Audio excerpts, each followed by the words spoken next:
Well, hello you wonderful humans, and welcome back to Monster Hunter Stories.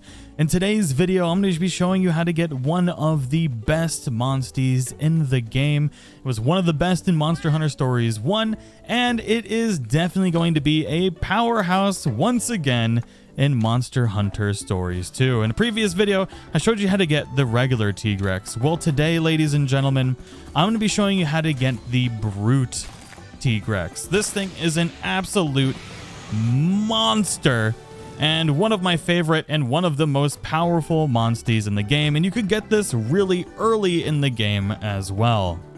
Now this is a rarity 6 Monstie, and it comes with a base HP of 80, a speed of 11, attack 27, defense 23, and a weak point of water. Just like Tigrex, this one has the ability of Dash and Ivy Climb, which is going to help you get around the map extremely fast and access points that you otherwise could not. Brute Tigrex has similar stats to the regular Tigrex, but it is better in every single category by just a little bit, to include all of its attack and defense stats as well. Now this is an elementless monster, but you can turn it into an element of your choice, although it doesn't seem to be working very well in the game currently. Now where this Monstie really shines is in its genes. This has access to some of the best genes in the game, especially if you're looking for something to get a little bit of additional things on your other Monsties. Like Savage Roar is a great addition to a Tigrex if you already have one, which deals medium non-elemental damage but to all enemies. And this is something that comes on pretty much all Brute Tigrexes, so all you need to do is get one of these and put it onto your other one to be able to have a much better moveset. Now we also gain access to Den Protector Large, which is really nice, especially when you're fighting these Royal Monsties or searching for specific genes. We've got Critical Up Large, Vicious Gene, Merciless Gene Large, Harmony, Iron Wall Large. Quite frankly, it's just got a lot of really good genes that are worth getting.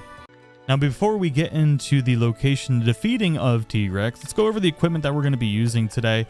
We are going to be using the Hermitar U armor, which you can get in the same area as this particular Monstie, and we're using this because it has Den Protector Large on here, which greatly boosts retreat rate of slain monsters.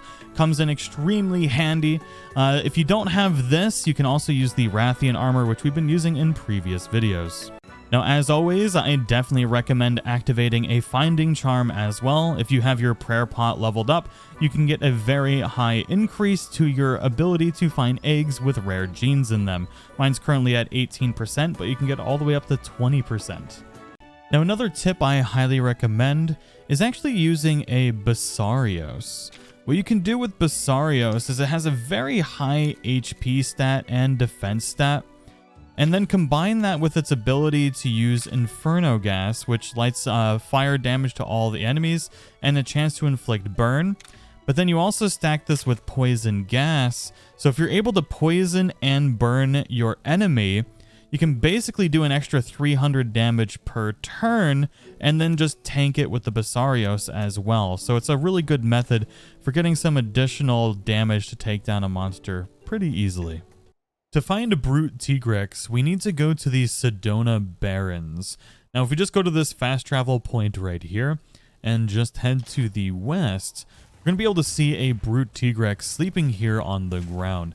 Now, this is an extremely powerful Monstie, but if you fought Tigrex before, you kind of know what to expect. So let's go ahead and get into this and have some fun here, because this monster is going to be amazing. I mean, Tigrex alone is already one of the most powerful Monsties in the game, but Brute Tigrex and then later in the game, Molten Tigrex are just some of my favorite creatures in the game. So while Tigrex is a speed-based Monstie, Brute Tigrex, on the other hand, is a power-based. So you're going to be wanting to use speed to counter this, and then we'll worry about when it gets enraged here in a moment. But it does use a lot of these same abilities as a normal Tigrex until it is enraged. Now, Tigrex is fully capable of one-shotting your Monsties even at a higher level. So if you're feeling a little nervous since it is a power-based Monstie, you're going to want to trap it with shock traps as much as you can to try and make the fight just a little bit easier. Now that this bad boy is locked down in the shock trap, we can pretty much do whatever we want with it. It's going to be shocked in here for 2 turns, and that goes for all of the traps as well. And it's always good to carry as many different types of traps as possible.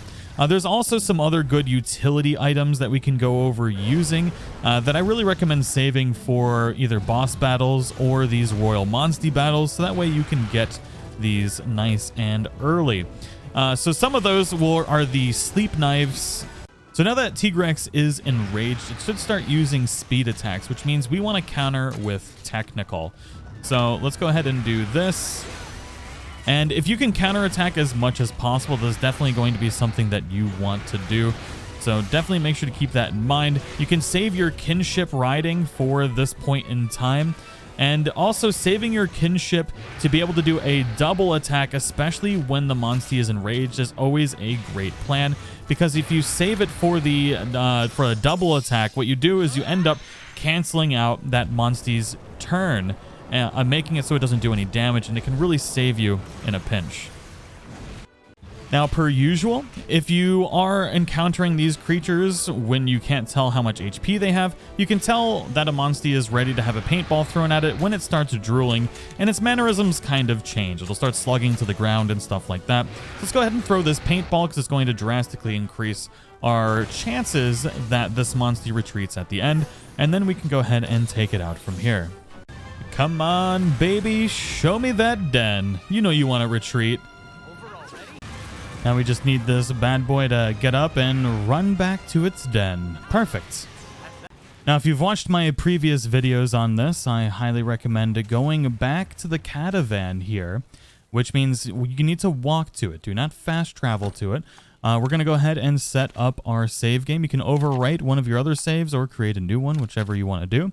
But what this does is, especially if you're fighting Tigrex at lower level, this gives you the ability to recycle this den as many times as you need to until you get a gold or rainbow egg or whatever you're looking for without having to actually battle the Tigrex again, which is really, really nice. So since we now have the save point set up after having defeated the brute Tigrex, what we can do is we can go back into the back of the den here and check out the eggs. And if there's not one that we like, we can actually just reload that save, come back in here again, and re-roll all the eggs until you get one that you actually want. This will come in super handy if you're looking for specific bonuses on your monster, or if you're looking for specific genes. Because even if you get a gold or rainbow gene, it might not be the one that you want, but you can just reload the save until you get one that you do want. And here we go. We got a nice little golden egg already.